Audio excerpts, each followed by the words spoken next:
eu quero verdadeiramente trazer um sentido real para aquilo que é a Páscoa, para o entendimento do que verdadeiramente nós precisamos vivenciar a Páscoa. Eu quero confessar para você, eu não me sinto bem quando as pessoas chegam para mim na Páscoa e nem no Natal. Eu não sei porquê, talvez seja algo só meu, mas eu não me sinto bem quando as pessoas falam Feliz Páscoa, Feliz Natal. Eu não me sinto bem.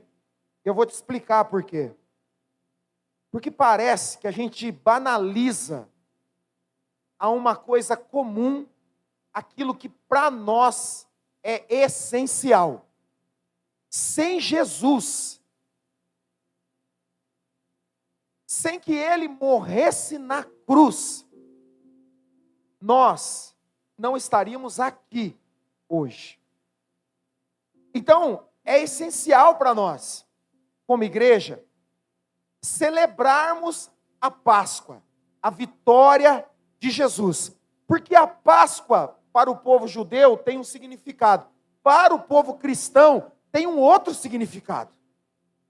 Eles estão ainda à espera de um Messias. Nós já temos o Messias. Você não entendeu isso? Por que não entendemos muitas vezes?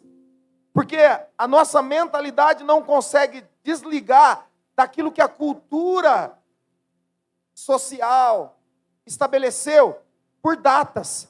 Então, a Páscoa é uma data onde nós temos alguns objetos que fazem parte culturalmente, não biblicamente, da nossa realidade. Chocolate e todas as outras coisas. Bom, eu não vou aqui falar sobre coelhinho, nada disso. Todos nós aqui já sabemos. Mas o que me chama a atenção é de que nós não podemos perder de vista o que Jesus fez.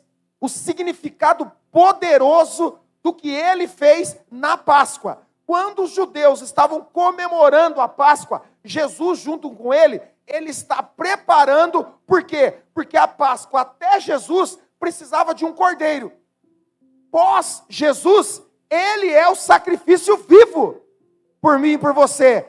Pergunta para quem está do teu lado, você está feliz?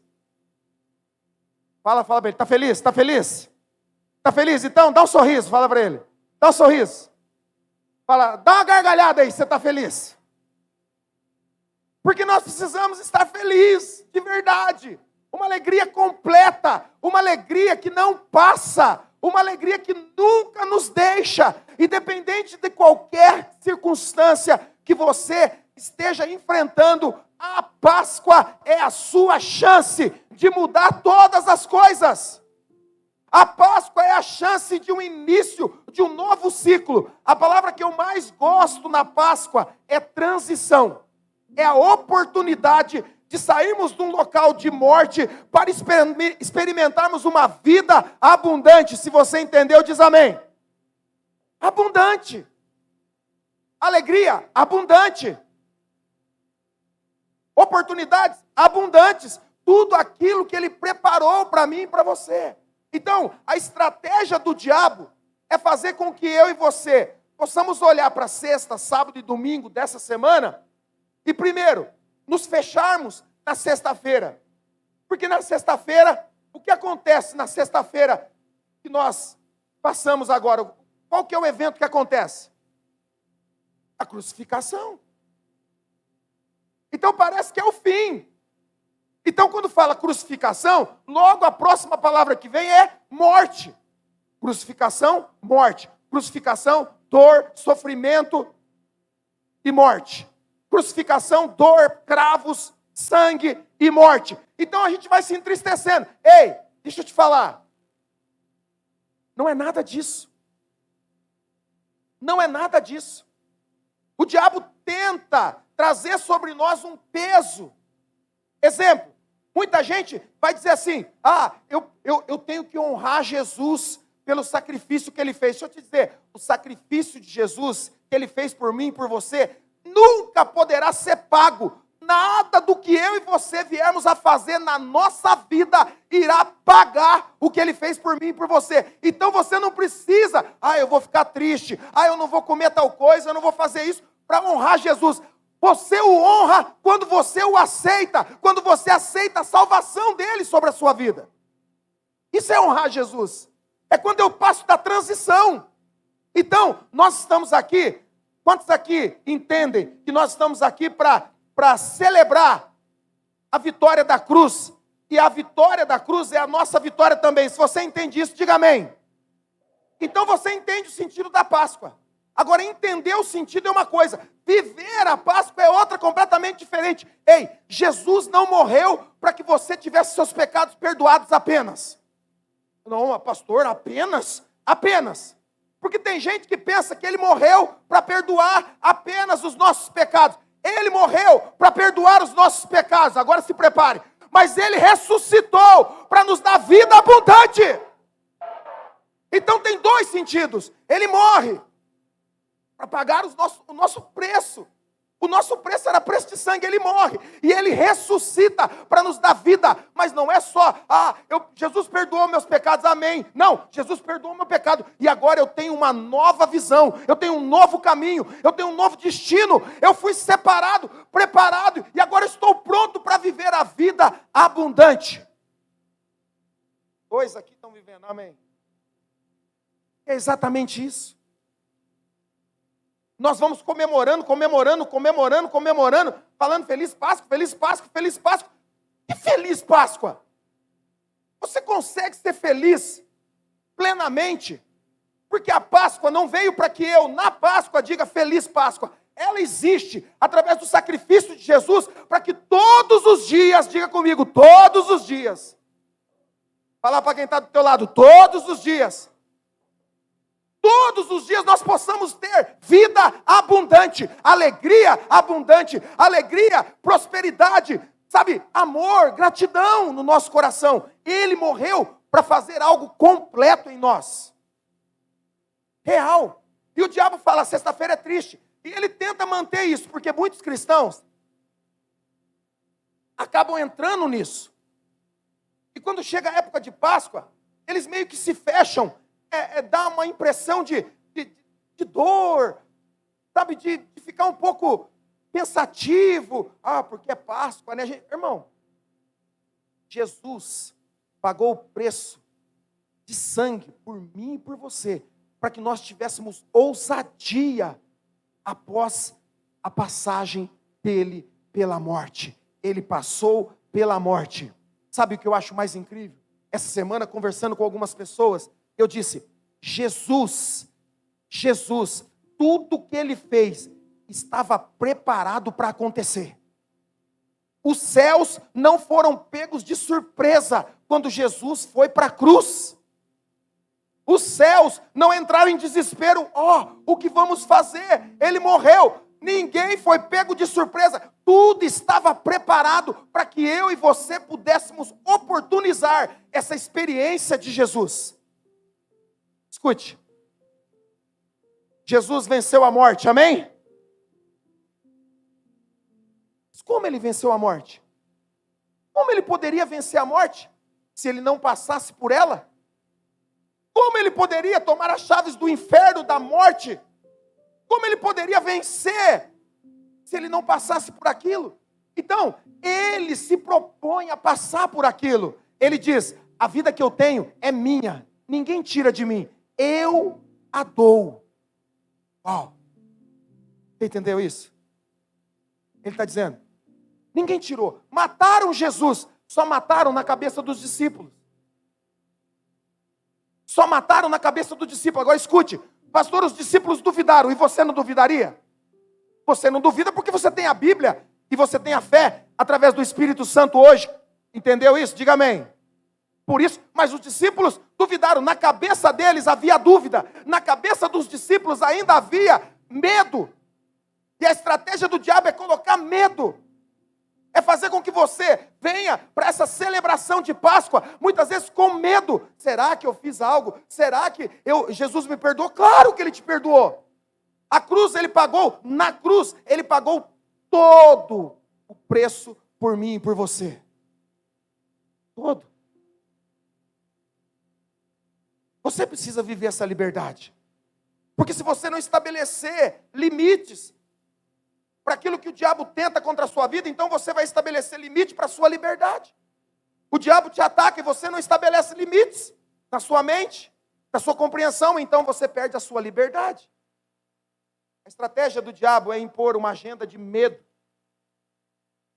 colocar você preso, e pode até funcionar por 2 dias, sexta e sábado, mas no domingo, e o que é sexta e sábado? É um tempo? São dias? É uma data da semana? Não. Sexta e sábado é o tempo que eu e você demoramos para compreender que no domingo existe uma vitória guardada para mim e para você. Talvez você esteja na sexta, dor, sofrimento. Talvez a sua experiência familiar esteja passando como uma sexta, dificuldades, afrontas. Talvez você esteja no sábado, você passou da sexta, mas agora no sábado existe um vazio. Muitos cristãos vivem a sua caminhada como um sábado de expectativa frustrada. Os discípulos que andavam com Jesus, a Bíblia diz que 2 deles desciam para uma cidade chamada Emaús, e eles estavam falando sobre tudo o que tinha acontecido, e era sábado, e eles estavam tristes, abatidos, frustrados.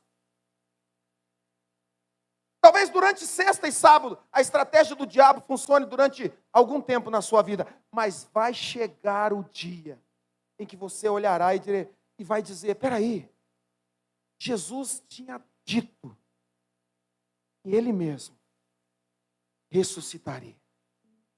Uau! Ele ia ressuscitar. É incrível isso. Sabe? Eu acho lindo porque alguma coisa botando aí, pessoal. O som está atrapalhando. Olha só. Jesus venceu para que eu e você pudéssemos experimentar a alegria. Mas hoje, talvez hoje, você teve problemas na sua casa. Talvez hoje você amanheceu triste. Talvez hoje teve uma confusão na hora do almoço, uma desavença. E onde está? Talvez seu marido não quis ter essa alegria. Talvez sua esposa não quis acompanhar na alegria da ressurreição. Mas hoje, domingo, há mais de 2000 anos atrás, Jesus já estava andando novamente sobre a terra. A morte não pôde detê-lo. O inferno não conseguiu suportar a ação dele. O apóstolo Paulo, em 1 Coríntios, capítulo 15, versículos 54, 55, ele diz assim: tragada foi a morte pela vitória. Onde está, ó morte, a tua vitória? Olha que incrível. Você não precisa responder. Mas se você ainda tem medo da morte, deixa eu te dizer uma coisa. Você não compreendeu a Páscoa. Você está aí há anos e anos dizendo Feliz Páscoa, Feliz Páscoa. Mas se tem medo da morte, você ainda não compreendeu o verdadeiro significado da ressurreição. A ressurreição traz um poder sobre nós. Veja, morremos com Ele e ressurgimos com Ele. Morremos com Ele, o nosso pecado, a condenação. Mas quando Ele ressurge, nós todos ressurgimos, mas não mais com o peso do pecado. Olha para quem está do teu lado e fala, você está leve. E tem alguém que fala assim, eu não preciso falar porque eu estou leve mesmo. Ah, tá. É isso. Essa compreensão. E nós precisamos crescer e avançar nisso. A morte foi tragada. Onde está? Onde está a morte? Para que nós pudéssemos ter vitória e compreendermos a vitória da cruz. Sabe, em nenhum momento Jesus perdeu. Em nenhum momento Jesus foi surpreendido. Você precisa entender isso. Aquilo que trazia medo para mim e para você, a morte. Porque você precisa entender um contexto muito importante quando Jesus surge. Quando termina o tempo dos profetas, não terminou porque passou, porque Deus não podia mais falar com eles. Havia tanta corrupção. Então agora, do último profeta que aparece na Bíblia, Malaquias, até o surgimento de Jesus, são 400 anos. 400 anos sem uma palavra profética. 400 anos sem uma palavra de revelação. Deus parou de falar. E sabe o que eles fizeram? Eles tinham métodos. Os judeus tinham métodos, então eles pegaram a lei e transformaram a lei. E todos os dias eles liam a lei, eles falavam sobre a lei, para tentar ainda demonstrar que Deus estava falando, mas Deus não falava mais. Então são 400 anos de uma, solidão. E surge Jesus. Jesus surge nesse ambiente.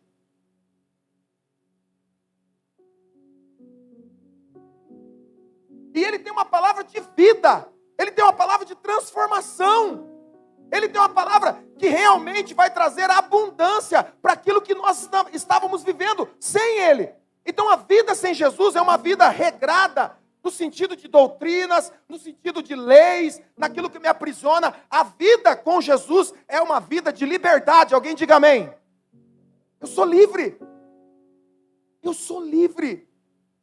Jesus vem para nos dar liberdade. Então, como ele pode nos mostrar? Como Jesus pode dizer, olha, isso que vocês estão com medo, essa maneira de viver, essa experiência que vocês estão tendo, tantos anos sem ter uma revelação, e isso foi trazendo medo, foi trazendo prisões. Jesus então aparece para quebrar tudo isso, e ele fala, eu vou vencer tudo isso, tudo que aprisiona, tudo aquilo que traz medo sobre a vida de vocês, dúvidas, insegurança, eu vou vencer. É incrível, por quê? Ele se entrega voluntariamente por mim e por você. Ele pagou o preço. Agora é lindo a gente falar assim, Jesus Cristo morreu e ressuscitou. Amém? É lindo. Mas não é só ele. A Bíblia a todo momento está apontando. Com Jesus, nós estávamos com ele. Quando ele desce, carregando nossos fardos, mas quando ele ressurge, ressurgimos. Quando ele ressuscita, com ele ressuscitamos. Com ele ressuscitamos nossos sonhos, ressuscitamos nossa família, nossa base. Com ele somos transformados. Então você está andando no pecado. Pecado é morte. Quando você aceita Jesus, você aceita o poder da ressurreição dentro de você. Então tudo aquilo que estava morto começa a reviver. Começa a tomar vida novamente. Vamos lá, olhe para você sem Jesus. Quanto dos planos estavam mortos? Olhe para você agora com Jesus. E se você disser, pastor, está tudo igual, então você ainda não tem o poder da ressurreição dentro de você. Porque para isso você precisa compreender. Um cristão não teme mais a morte. E a pergunta que você precisa responder é, por quê? Por que eu não devo mais temer a morte? Por que eu não devo mais temer a morte? Por que eu não devo mais temer o inferno? O que tem de crente que ainda luta para não ir para o inferno? Eu estou lutando, pastor, todo dia para ir no inferno. Irmão, o inferno não é para você. O inferno é para o diabo e seus demônios. Você não precisa lutar por medo do inferno. Você não precisa lutar por medo da morte. Jesus venceu ambos. Por mim e por você. Estava tudo preparado. Eu quero ler a Bíblia com você. Abre lá em Gênesis 3:15.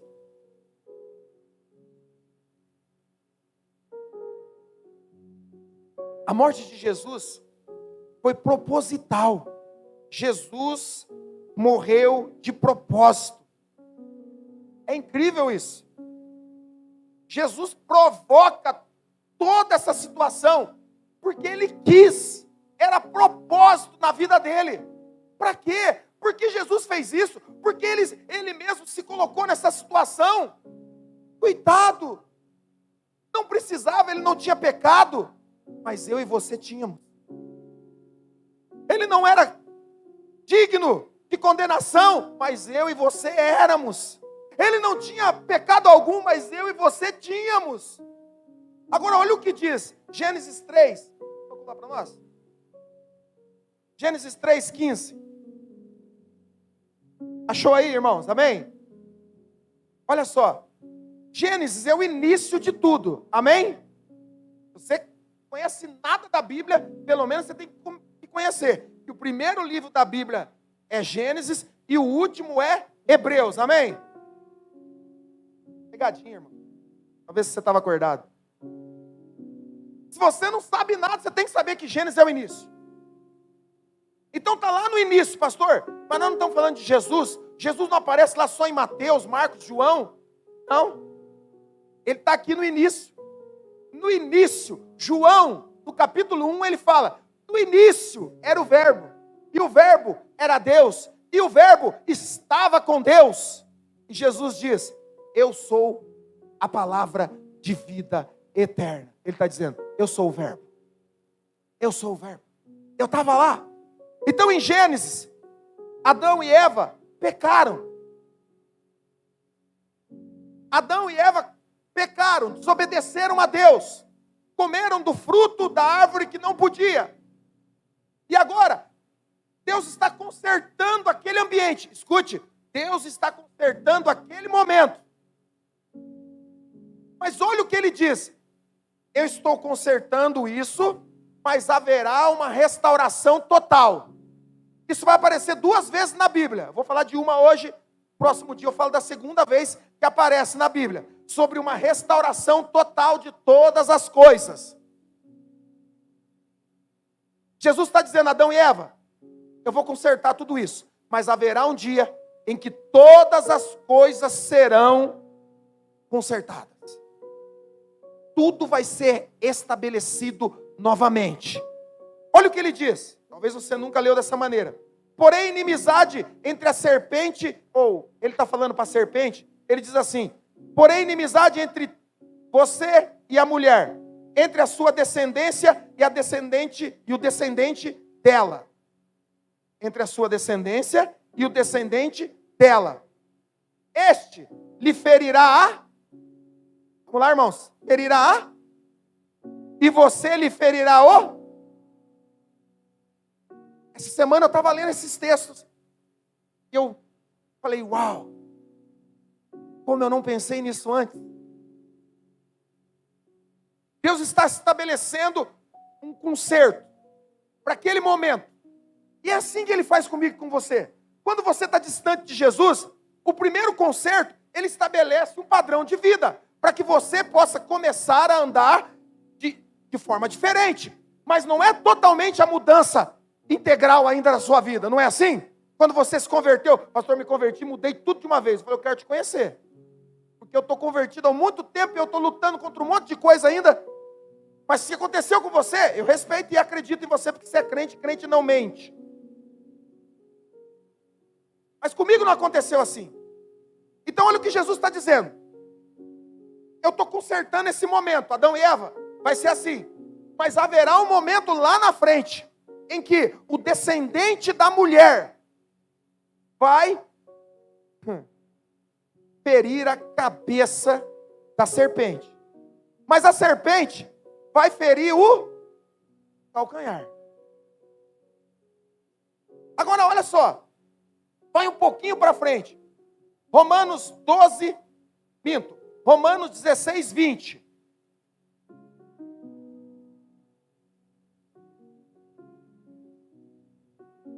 Está ali já? Está ali já, ó. Você tem que ter em mente Gênesis 3:15. Colocarei inimizade entre você e a mulher, a sua descendência vai ser esmagado pela descendência dela, ele vai ferir a sua cabeça e você vai ferir o calcanhar dela, ok? Agora olha Romanos, apóstolo Paulo falando. Vamos ler junto? Todo mundo consegue ler ali? Quem não consegue ler? Então todos. No 3, vamos ler com autoridade, tá, irmãos? Esse negócio aqui é autoridade, não é que negócio lá, eles passam. Não é isso aí não, essa bobagem não. É coisa séria. Olha só. No 3, 1, 2, 3.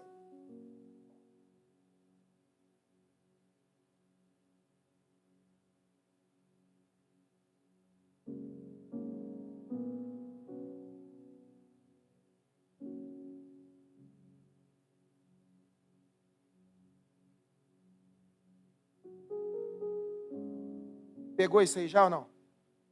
Pegou isso aí ou não? Gênesis vai ferir a cabeça. Paulo está falando. No 3, de novo. 1, 2, 3.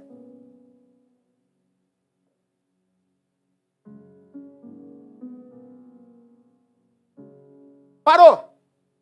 Eu gosto da versão que ele fala assim: esmagará Satanás, a cabeça do diabo, debaixo dos vossos pés. Gênesis fala, você vai ferir a cabeça. O apóstolo fala, vai esmagar. Debaixo dos pés de quem? De quem? De quem? De quem?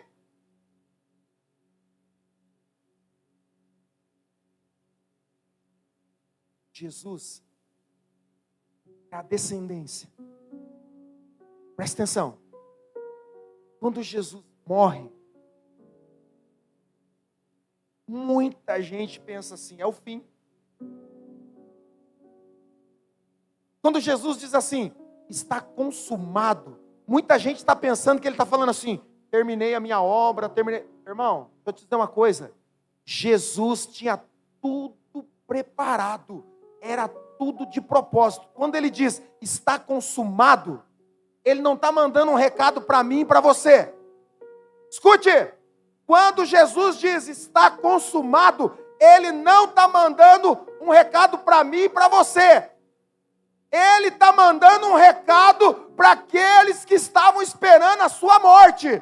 Jesus está dizendo, está pronto, consumado, acabou. Ele está mandando um recado para aqueles que estavam esperando a morte dele. Tinha demônios, Satanás, todo mundo estava lá esperando, vai morrer, ele vai morrer. E ele morre. Um pouco antes de morrer, ele manda um recado.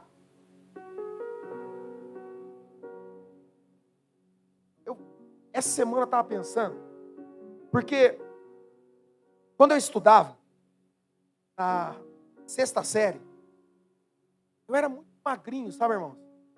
Era de dar dó. E eu sempre brinco, né? E o meu neto, o Emanuel, é muito parecido comigo quando eu era criança.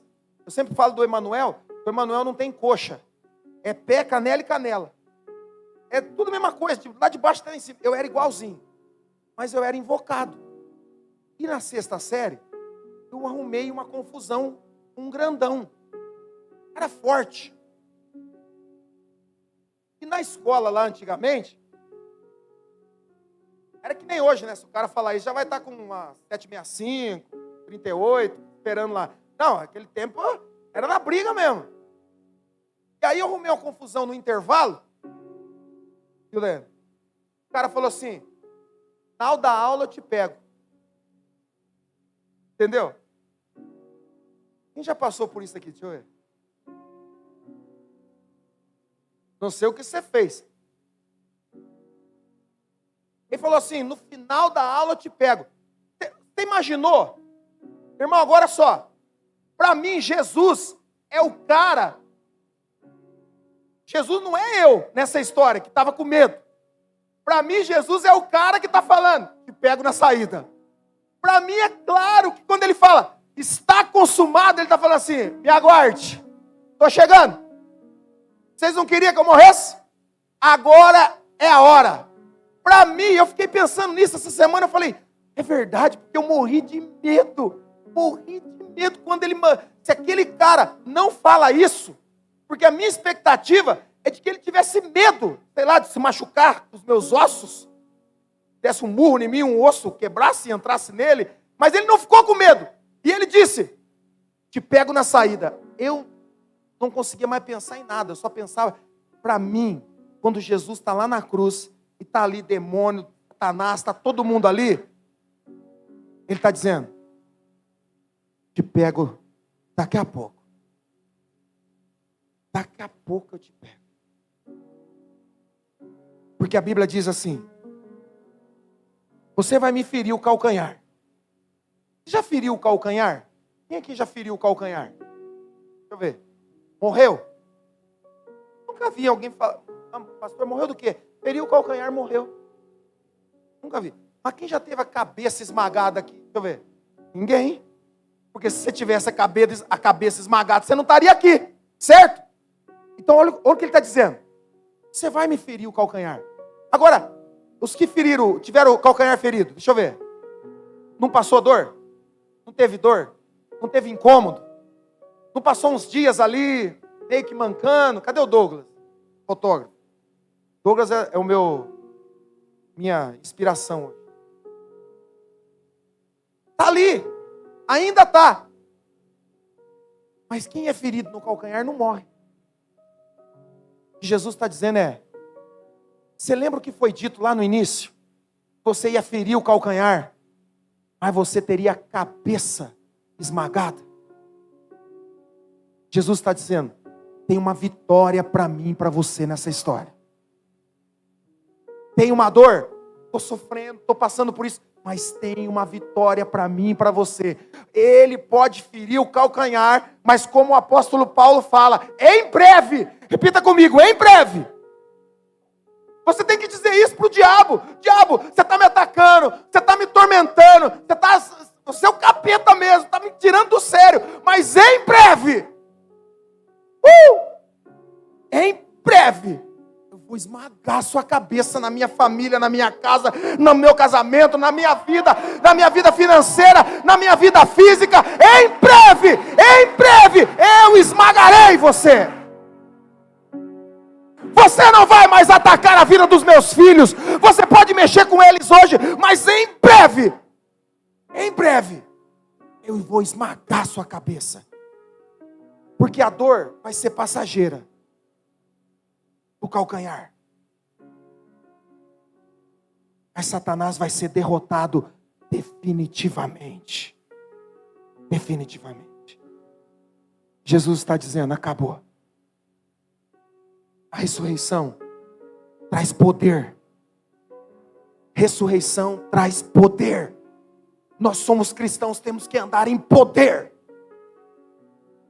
Aleluia! Glória a Deus! Eu estou empoderado. Há poder dentro de mim. Para quê? Para fazer reviver aquilo que estava morto.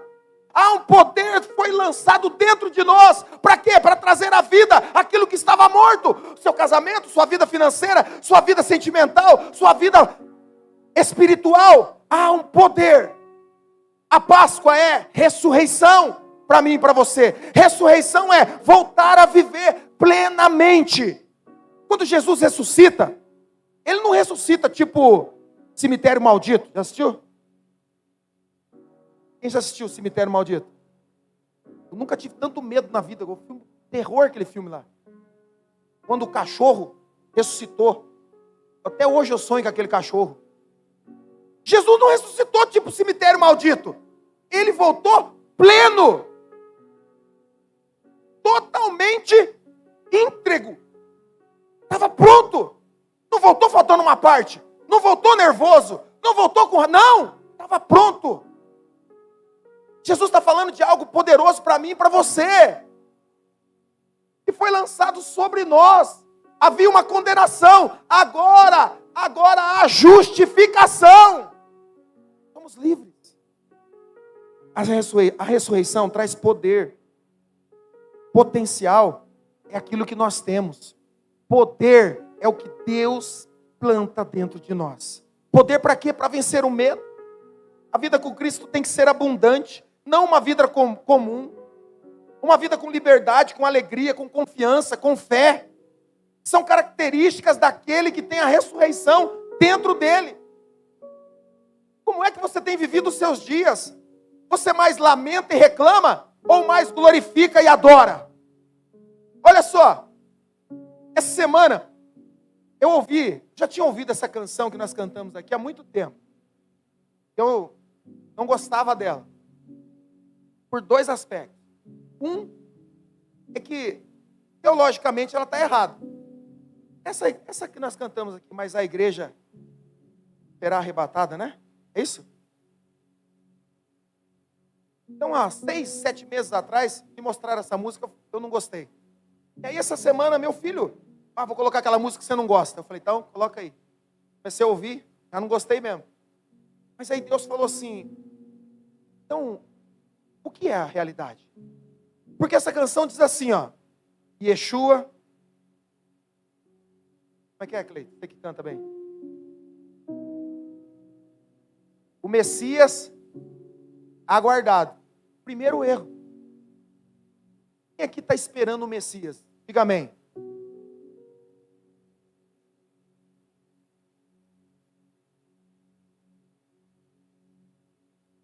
Já veio. Você perdeu, irmão. Você está esperando, você é judeu.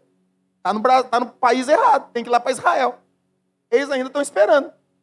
Então, o Messias aguardado, teologicamente não funciona. Você não pode estar esperando a salvação ainda. Quantos aqui já são salvos em Jesus? Diga amém.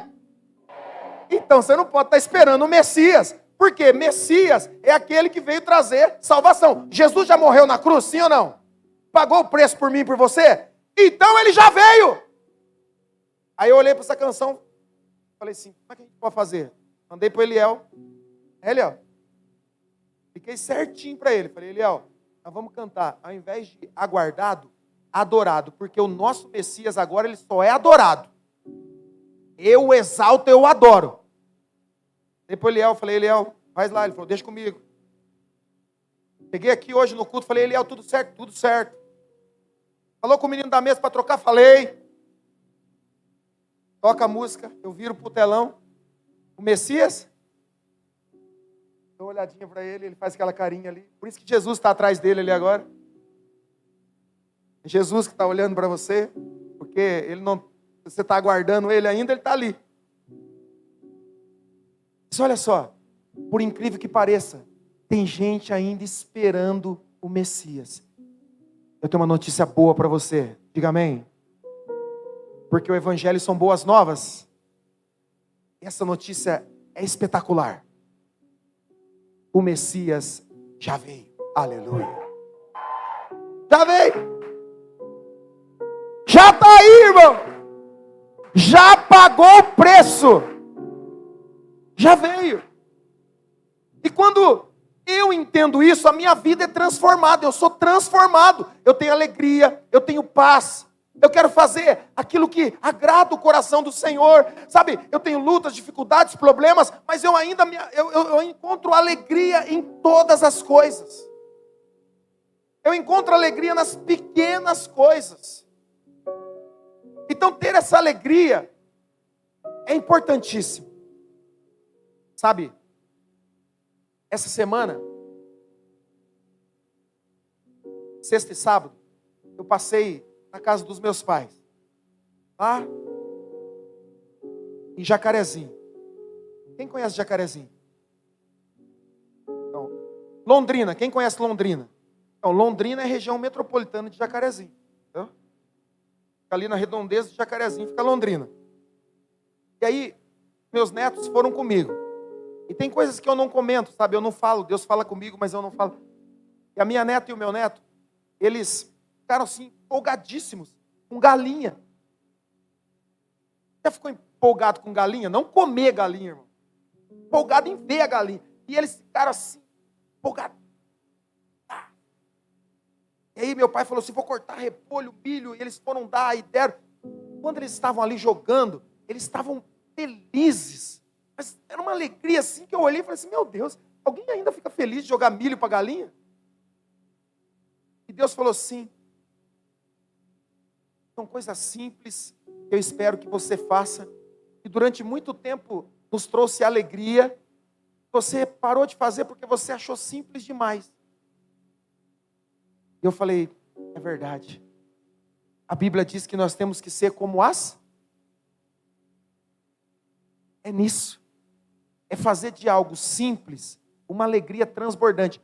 No outro dia cedo, a Radassa e o Emanuel estavam lá a tratar com as galinhas. Elas engordaram uns 4 quilos com as galinhas, só nesses 2 dias, de tanta comida. Mas para eles, não tinha mais, sabe, não era aquele negócio, de novo, não, era empolgante. Eu pergunto para você, como é que está a sua empolgação nessa noite para esse culto? Como é que você entrou por aquela porta? Meu Deus, vou adorar a Deus, que coisa boa. Eu estou numa igreja, vou erguer as mãos, eu vou adorar. Como é que está a sua... Não, pastor, porque eu faço isso há muitos anos. Pois é, a gente vai perdendo a essência das coisas simples que agradam o coração do Pai. Então existe dentro de nós um potencial poderoso. Cada um de nós tem um potencial, uma expertise, que nós fazemos coisas boas. Mas quando a ressurreição e o poder dela vem sobre nós, então o potencial se junta com o poder de Deus, e transforma a nossa vida. Deus não muda a nossa personalidade. Então, se você é alguém que fala alto, alguém aqui do time dos fala alto, que as pessoas na sua redondeza pensam assim, estão brigando de novo ali, é nada, você está falando que ama a família, e todo mundo na rua está pensando que é briga, porque a gente fala alto. Eu também sou desse time, a gente fala alto, a gente conversa alto. Então escute, o poder de Deus em nós nos transforma. Fala para quem está do teu lado, o poder de Deus, fala direito, irmão, o poder de Deus nos transforma, sabe, nos muda. Eu tenho um exemplo prático para você. O apóstolo Pedro, e eu vou terminar com isso. O apóstolo Pedro é alguém que está com Jesus, mas que ainda não tinha experimentado o poder da ressurreição, o poder da convicção, o poder do sobrenatural, porque existem coisas que você faz naturalmente, mas Deus é aquele que faz as coisas sobrenatural. Então, quando isso se junta, sabe, isso explode em harmonia daquilo que Deus quer para mim e para você. Pastor, Deus ainda não me usou. É porque talvez você não permite que o seu potencial se junte com o poder dele. O apóstolo Pedro, antes de ser apóstolo, ele é pescador. Todos nós sabemos que Pedro é alguém que fala muito, é alguém que expõe as suas convicções de forma muitas vezes inocente ou ignorantes. Pedro é aquele cara que, sabe, toda hora está errando porque fala demais. Eu não sei se você conhece alguém que erra porque fala demais. Conhece alguém? Cutuca a pessoa que fala, erga a mão que você conhece alguém. Erra porque fala demais. Erra porque fala na hora errada. Fala certo na hora errada. Então Pedro é esse cara. E olha só, ele vai ter um encontro com Jesus poderoso. Jesus está com ele, caminha com ele. Jesus diz para ele, Pedro, você é o cara que vai estar junto comigo. Aleluia. Mas chega no momento de aperto, somente o potencial não nos segura. Nós precisamos da experiência, do poder sobrenatural. Então Pedro é aquele cara que fala, Jesus, eu estou contigo. Mas na hora do aperto, Jesus agora é preso. E ele está lá no ambiente. E as pessoas, durante 3 vezes, as pessoas questionam ele, falando, Pedro, você não é aquele que estava, não sou eu. Você não é aquele que caminhou com ele, não sou eu. Peraí, você até fala que nem eles falam. Juro que eu não conheço ele. Veja, ousadia, coragem, mas nada disso o sustentou. Tem gente que fala, eu sou ousado, mas só ousadia, sem o poder de Deus, você vai se afundar. Só coragem, sem o poder de Deus na sua vida, você vai errar.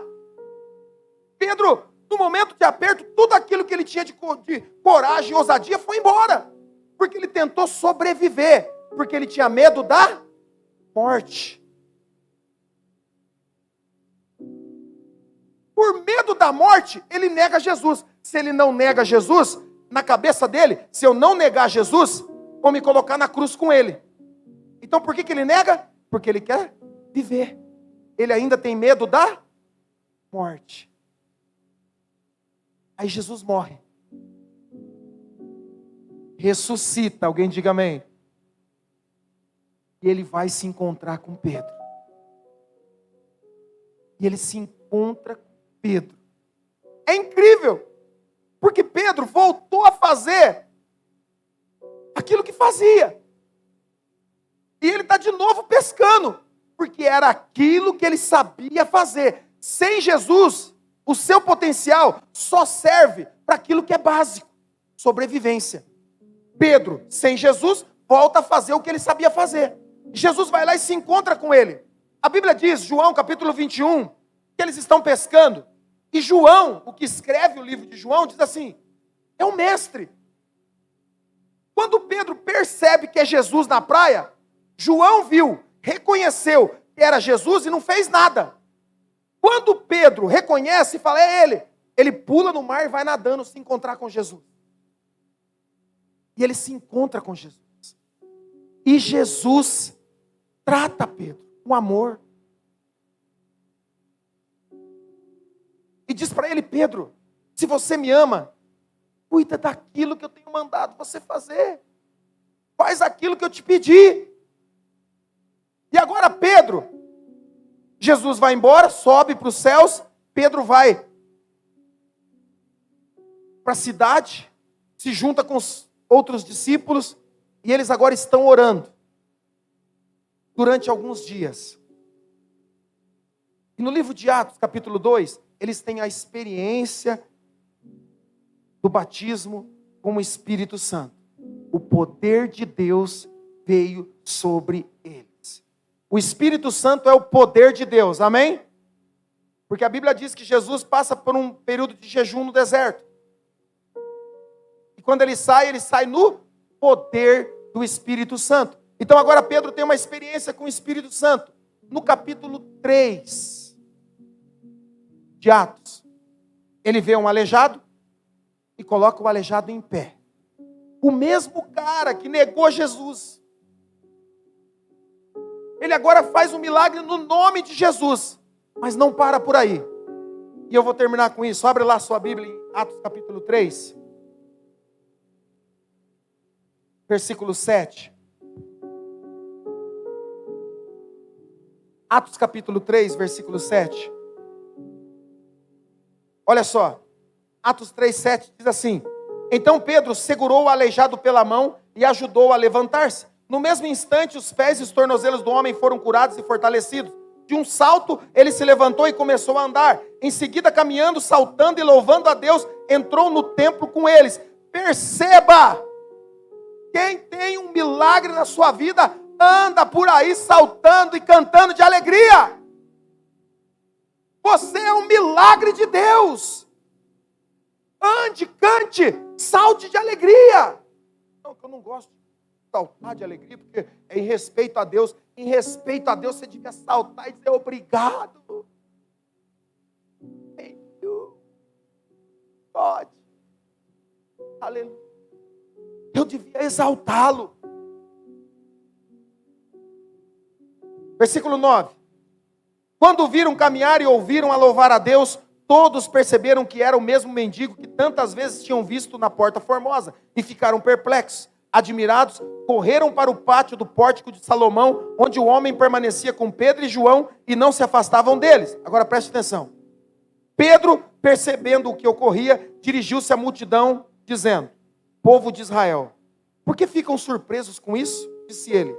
Porque olham para nós como se tivéssemos feito esse homem andar por nosso próprio poder ou devoção?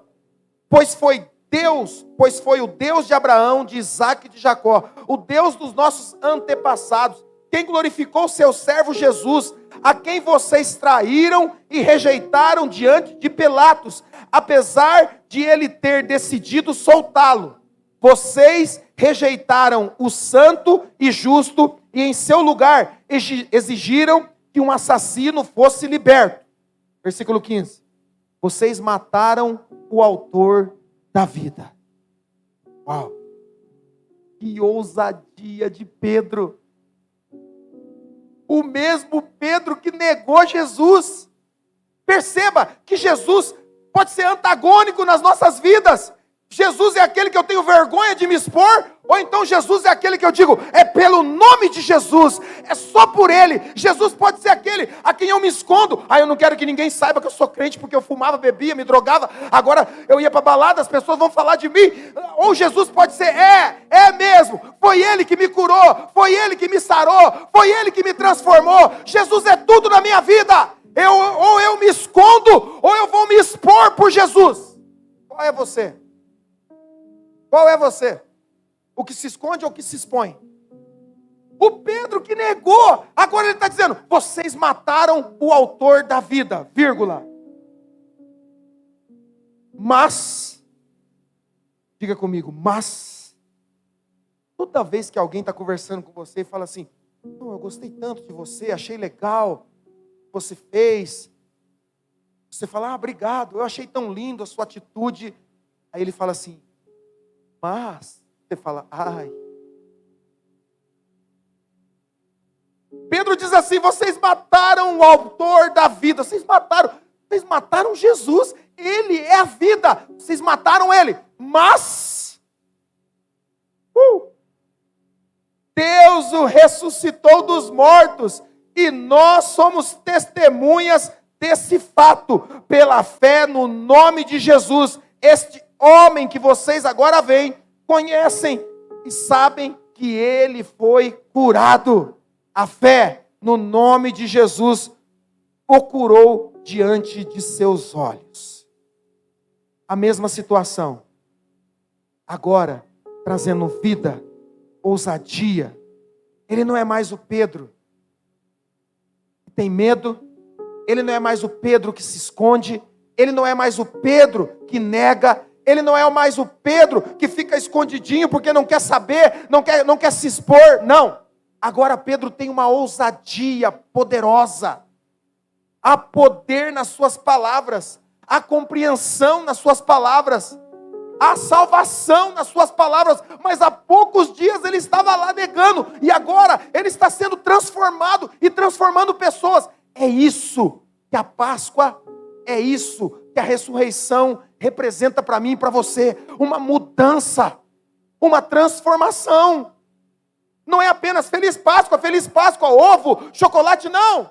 Para o cristão é a morte de Jesus, mas Ele ressuscitou, para quê? Para nos dar vida abundante, viver uma alegria plena nele. Pedro sempre falava com ousadia, ele sempre falava com ousadia, mas agora ele fala com sabedoria. Pedro sempre tinha ousadia no falar, mas agora ele tem poder. Ele tinha ousadia, mas falhava na fé. Agora não. Há poder em suas palavras. O poder da ressurreição. Ele diz, vocês mataram o autor da vida, mas Deus, mas Deus. O diabo tentou te impedir, mas Deus. O diabo tentou tirar a tua alegria, mas Deus transformou. Ele tentou te desanimar, talvez você chegou aqui desanimado, mas Deus entrou na sua história. Ele tentou destruir a sua família, mas Deus entrou na sua história. Ele tentou acabar com o seu casamento, mas Deus entrou na sua vida. Mas a doença era de morte, mas Deus mudou a sua sorte. Será que tem alguém aqui nessa noite que, como Pedro, carrega dentro de si o poder da ressurreição? Será que tem alguém aqui nessa noite para poder dizer, está difícil, as coisas não estão fáceis, está difícil voltar, não é difícil voltar a viver a plenitude de Jesus? Sim ou não? É difícil. O apóstolo Pedro, com sabedoria, em algumas vezes nos seus livros ele fala assim, é quase impossível alguém que experimentou voltar, é quase impossível, mas não é. quase impossível, mas Deus. Porque tem gente que talvez experimentou a plenitude desse Jesus ali. Esse cara. E falhou, errou, desistiu, abandonou a fé e pensa, não tem jeito. Como eu vou fazer? Como isso vai ser mudado? É só você olhar e dizer, como Pedro, vocês tentaram destruir a minha história, mas Deus está escrevendo uma linda história para mim e para você. Ele está fazendo isso. Chega de medo. Chega de morte. Chega de, sabe, o diabo influenciar nossas vidas. Chega de medo do futuro. O cristão não tem medo da morte porque ele já venceu a morte, amém? E você não precisa ter medo do futuro. Tem gente que diz assim, é porque a gente não sabe o dia de amanhã. Tem certeza que você não sabe? Quem aqui não sabe o dia de amanhã? Deixa eu ver. Vou provar para você que você sabe.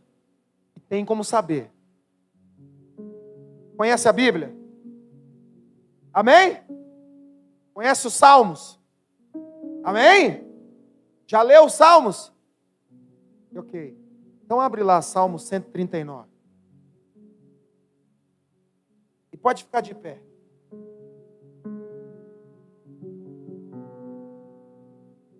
Quem escreveu a grande parte dos Salmos foi?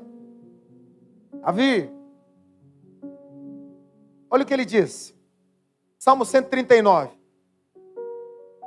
Acharam aí Salmo 139? Primeiro versículo, o que diz? Uau, eu lembro desse cântico, Aline Barros. Senhor, tu me sondas e me conheces, sabes quantas levanto, esquadrinha o meu andar e o meu deitar, conhece todos os meus caminhos. Agora todo mundo sabe essa parte. Palavra não me chegou à boca, não, e tu já conheces, Senhor. Tu me cercas por trás e por diante, e sobre mim põe. É lindo isso. Agora olha o versículo 16. Que não está na música. Mas poderia estar. Os teus olhos, ele está dizendo, me viram o meu embrião. Ele está dizendo, o Senhor me viu quando eu não era ninguém. Todos os meus dias, está ali? Deixa eu ver. Isso. Vamos ler ali. Depois do ponto e vírgula, no 3. 1, 2, 3.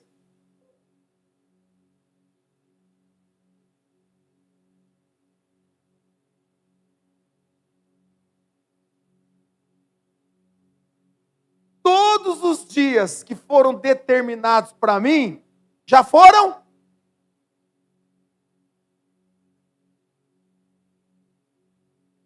Já está escrito. Mas eu não sei. Mas já está escrito. Você só está perguntando para a pessoa errada. Pergunta para quem escreveu. Pergunta para quem escreveu. Pastor, mas está difícil, eu não sei o dia de amanhã. Pergunta para quem escreveu. Não só o dia de amanhã, mas todos os seus dias. Quando Jesus morre na cruz e ressuscita, Ele ressuscita para te dar direito a essa escrita, daquilo que Deus determinou para você. Deixa eu te dizer, se você não tem andado em alegria, se você não tem andado em gratidão, é porque você ainda está escrevendo a sua história. Está na hora de você seguir aquilo que já foi escrito para você. Está lá, todos os meus dias foram escritos no teu livro, antes que qualquer um deles existissem. Ainda não aconteceu, mas Deus já determinou. O problema é que a gente se acostuma. A gente se acostuma em viver mais ou menos. A gente se acostuma em viver a nossa família mais ou menos. A gente se acostuma em uma alegria mais ou menos. A gente vem num culto e a gente pensa que o culto é mais do mesmo. Quando o culto é mais do mesmo, não. O culto tem que ser uma experiência profunda de adoração a um Deus vivo. Porque Ele vive. Posso crer no amanhã. Ele vive. E com Ele eu também vivo. Eu sou alguém que passou pela ressurreição. Porque quando Jesus ressuscita, nós ressuscitamos com Ele. Para quê? Para sofrer? Para lamentar? Não. Para experimentar a vida dEle. Ele morreu a nossa morte. Para vivermos a vida que Ele tem. A Zoe de Deus. Se você nos visita, alguém fala, o que é Zoe? Zoe é a palavra usada no grego para aquilo que Deus, o tipo de vida que Deus tem. Você tem a bios, também é vida natural, e você tem no grego a palavra zoe, que é vida de Deus. Você pode escolher viver a vida natural, ou você pode escolher viver a vida de Deus. Pergunta para quem está do teu lado, você vai escolher qual? Responde para ele aí, responde para ele, qual que você quer? A bios ou a zoe? Eu prefiro a Zoe sempre. Não sei porquê. Mas eu prefiro a Zoe de Deus. A vida dele. Todos os nossos dias foram escritos. E você vai poder dizer com ousadia, como Pedro. Vocês acharam que era o fim. Mas Deus mudou o fim. Vocês achavam que não tinha mais jeito, mas Deus entrou na nossa história. Essa é a sua história. Feche seus olhos.